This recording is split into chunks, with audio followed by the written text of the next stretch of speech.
좋아요, 구독!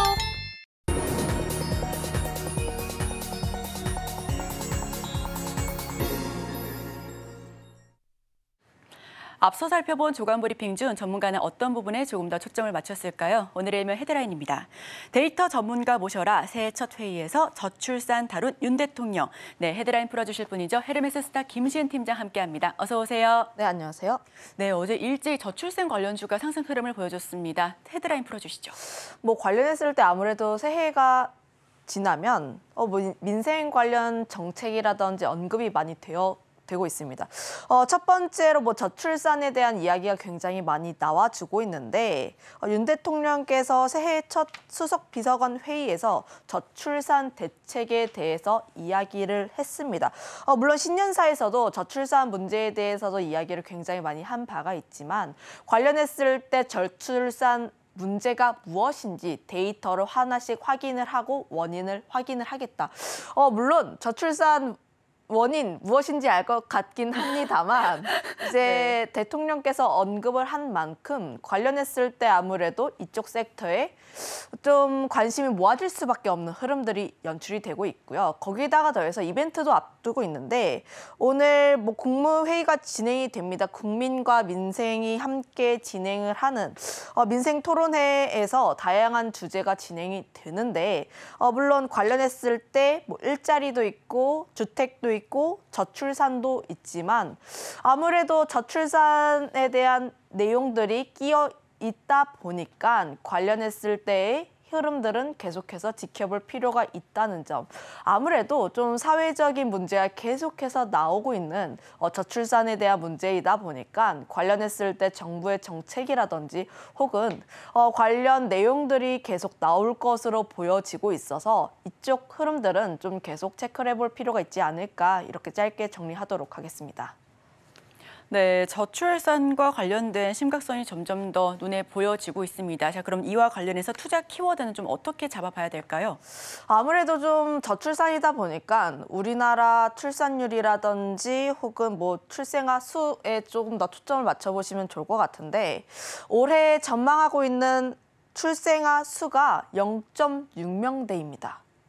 한 명도 아니고 0.6명대. 점점 출산 수가 감소한다라고 보시면 좋을 것 같은데 사진을 한번 보면서 이야기를 해보면 심리적 장벽이라고 할 수 있었던 0.8 이하를 굉장히 크게 깨부신 모습들이 나와주고 있었고 물론 최근 흐름들도 봤을 때 2019년부터 한 명 이하로 나와주고 있긴 하지만 그래도 0.78보다 더 훨씬 낮은 0.6명대로 진입을 했다는 것은 사실 조금 충격을 받을 수밖에 없는 그런 요소라고 보시면 좋을 것 같습니다. 거기다가 OECD 주요국 합계 출산율 대비했을 때도 한국이 가장 낮다라고 보시면 좋을 것 같은데 물론 이 그래프 자체가 21년도의 수치이긴 합니다만 0.82를 0.6으로 바꿔보시면 좋을 것 같고요. 특히 평균적으로 봤을 때도 평균보다 훨씬 못 미치는 수치라고 보시면 좋을 것 같습니다. 일본 같은 경우도 저출산 문제로 인해서 굉장히 다양한 정책들을 내놓고 있는데 관련했을 때 우리나라가 일본보다 출산율 수가 더 적다는 거는 사실 조금 충격적이지 않을까라고 보여지고 있고요. 관련했을 때 좀 초등학교 교사인 친구에게 물어보니까 한 학급의 학생 수가 10명대에서 많으면 20명대라고 하더라고요. 저희 때랑 좀 많이 다르네요. 네, 이제 연령대마다 이렇게 학급마다 사람들이 좀 다르긴 했지만 한 40명에서 50명 정도면 40대 이상이라고 보시면 좋을 것 같고 저희 같은 나이 때는 30명대라고 보시면 좋을 것 같은데 점점 인구수가 줄어가고 있습니다. 제가 이런 기사를 본 적이 있는데 지금 태어나는 신생아들이 모두 인서울이 가능할 것이다. 그 뜻이 대학 정원 수보다 출산 수가 더 적다는 뜻입니다. 그만큼 좀 관련했을 때 출산율 수가 굉장히 적게 나와주고 있는데 하지만 출산 수와 관련했을 때 좀 가장 큰 원인으로는 첫 번째로 집값, 두 번째로는 사교육을 좀 언급을 많이 하고 있어서 관련했을 때 좀 긍정적인 일을 해결할 만한 정책들은 계속해서 나올 수밖에 없다는 점.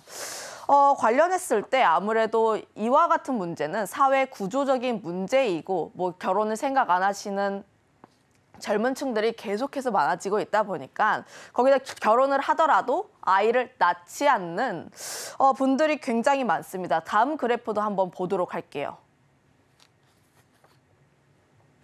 지금 결혼을 긍정적으로 생각하는 20대 청년 추이와 결혼을 하더라도 자녀가 없어도 된다라고 말한, 그러니까 사회 구조적인 문제죠. 결혼도 안 하려고 하는데 결혼을 하더라도 자녀가 없어도 된다.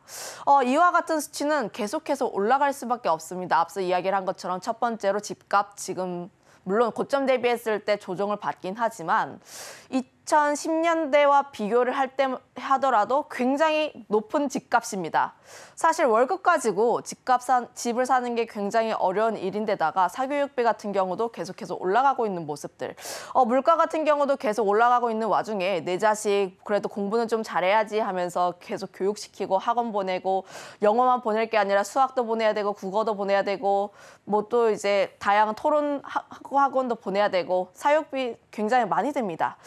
그런 부분이 있다 보니까 이런 부분을 해결하기 위해서 정책을 계속해서 내놓는다는 점. 물론 올해부터 출산 지원금이 상향이 되고 인천 같은 경우는 18세 전까지 1억 원 정도 지원을 한다라는 내용이 나올 정도로 조금씩 파격적인 내용들이 나와주고 있긴 한데 관련했을 때 아무래도 올해 총선을 앞두고 관련 정책에 대한 흐름들은 조금 더 나올 것으로 보여지고 있고요. 거기다가 저출산 문제 같은 경우는 여야 모두 동의하는 문제입니다.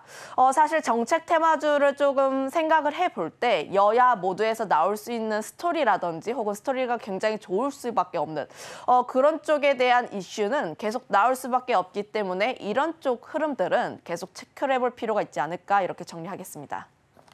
네, 오늘의 일명 키워드, 올해 국내 출생아 수 0.6명대 진입. 방금 우리 팀장님께서 말씀해 주신 것처럼 한국 저출산 현상에 좀 집값이라든지 사교육비에 대한 부담감이 좀 날로 커져가는 있는데 좀 한몫을 하는 것 같습니다.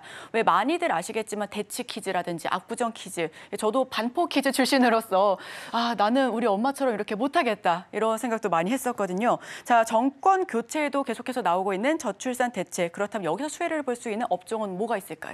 아무래도 저출산이 있다 보니까 가장 첫 번째로 생각할 수 있는 부분은 육아용품이라든지 교육 쪽입니다. 물론 관련했을 때 조금 생각해 볼 수 있는 부분은 저출산 정책이 나온다고 했을 때 단기적으로 좀 생각해 볼 수 있다는 점. 저는 육아용품이라든지 교육 산업 같은 경우는 장기적인 관점에서 봤을 때 크게 의미가 없다라고 판단을 하고 있는 게 지금 가장 먼저 집값이라든지 사교육비에 대한 부분을 잡지 못하고 있는데 저출산 정책을 계속해서 내놓는다고 해서 실제로 사람들이 아이를 낳느냐? 그건 아니잖아요. 뭐 그동안 굉장히 많은 정부에서 많은 돈을 쏟아 부었음에도 불구하고 출산율 자체가 계속해서 떨어진다는 것은 실효성에 대한 의구심은 있습니다. 저출산 정책을 계속 내놓는다고 해서 관련했을 때 실제로 개선이 되느냐에 대해서는 조금 의구심은 있긴 하지만 아시지만 뭐 정책 테마라든지 관련 스토리가 있기 때문에 단기적으로는 움직일 수 있다는 점을 봤을 때 단기 트레이딩으로는 접근이 가능하다는 점, 그리고 오늘 증시 흐름들을 조금 보게 되면 전반적인 강세 흐름들이 아니라 종목별 옥석 가리기, 그러니까 종목별 장세가 펼쳐질 가능성이 굉장히 높습니다.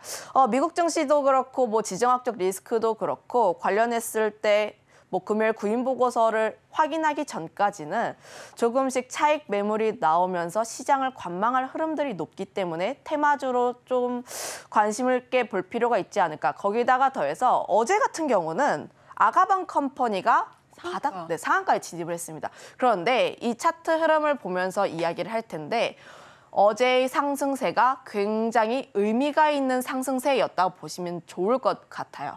아가방 컴퍼니가 지난 2년 동안 뚫지 못했던 저항대 라인대들을 굉장히 강한 거래량을 동반해서 뚫어냈습니다. 물론 어제 아가방 컴퍼니가 상한가에 진입하고 뒤따라서 움직였던 게 제로투세븐이라든지 뭐 일부 교육주라든지 이런 쪽이 움직이긴 했지만 대장주가 지금 박스권 라인대, 지지선 라인, 저항대 라인대를 굉장히 강하게 뚫어졌다는 것은 오늘 이벤트를 안고 조금 더 기대감을 안으면서 추가적으로 움직일 가능성이 높다는 것. 그러면 아가방 컴퍼니가 첫 번째 선두로 움직인다면 관련했을 때 다른 종목군들도 함께 움직일 수 있다라고 보고 있는데 관련했을 때 뭐 차트상으로는 제로투세븐이 좀 더 긍정적으로 보여지고 있고요. 어제 같은 경우도 저출산 관련 종목군들 중에서 2등주로 좀 움직였습니다.